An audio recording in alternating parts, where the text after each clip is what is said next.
Episode 15. பொற்காசும் மெழுகுவர்த்தியும். Vijayanagara அரசின் அரண்மனை ஒரு மாலையில் சுமூகமாக அமைதியில் மூழ்கியிருந்தது. அரண்மனை கூடத்தில் மந்திரிகள் அனைவரும் அரசர் கிருஷ்ணதேவராயரின் அணுகுமுறைக்காக காத்திருந்தனர். அதே சமயம் நகைச்சுவை வேந்தர் தெனாலிராமனும் அங்கு வந்தார். அவருடைய முகத்தில் அதேபோல சிரிப்பும் திருப்தியுடனான தெளிவும் காணப்பட்டன. அன்று ஒரு புதிய சவால் நிகழவிருந்தது. அரசர் கிருஷ்ணதேவராயர் கூறினார், நம்முடைய அரச நிதியை மேம்படுத்த புதிய யோசனைகளை மந்திரிகள் முன்மொழிந்திருக்கிறார்கள். ஆனால் உண்மையிலேயே எது செயல்படுமென தெரியவில்லை.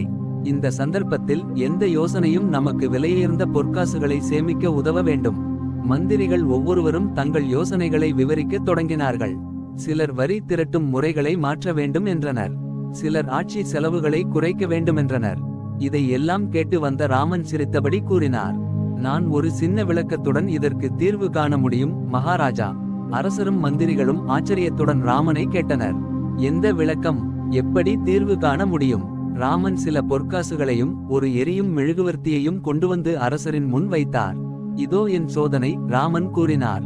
ஒரு பொற்காசை மெழுகுவர்த்தியில் சூடாக்கி கையும் மனமும் ஒருசேர எப்படி கட்டுப்படுத்தலாம் என்பதை நீங்கள் பாருங்கள். அவரது விளக்கம் மந்திரிகள் மற்றும் அரசருக்கு புரியவில்லை. எனினும் அவர் சொல்லும் விளக்கத்தை கவனமாக பார்க்கத் தொடங்கினர். ராமன் மெழுகுவர்த்தியின் தழலை நெருங்க வைத்த பொற்காசை சூடாக்க அது மெதுவாக மாற்றம் அடைந்தது. அதற்கு பின்னர் ராமன் சூடாகிய பொற்காசத்தை மெல்ல காற்றில் தூக்கி காட்டினார்.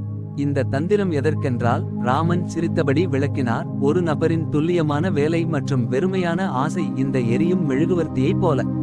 துல்லியத்தை இழந்தால் அது எரிந்து போய்விடும்.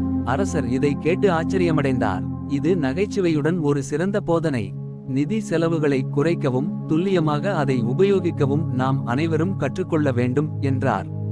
அந்த நாளிலிருந்து அரசின் செலவுகளும் வருமானங்களும் தெளிவான முறையில் நிர்வகிக்கத் தொடங்கியது. ராமனின் மெழுகுவர்த்தி மற்றும் பொற்காசை சோதனை அரசரின் ஆட்சியை மேலும் உயர்த்தியது. தெனாலிராமனின் இந்த தந்திரமான செயல்முறை அரசுக்கு புதுமையான எண்ணங்களை ஏற்படுத்தியது. காட்சிகளின் நகைச்சுவையும் ராமனின் சிந்தனையின் ஆழமும் அனைவரையும் கவர்ந்தது.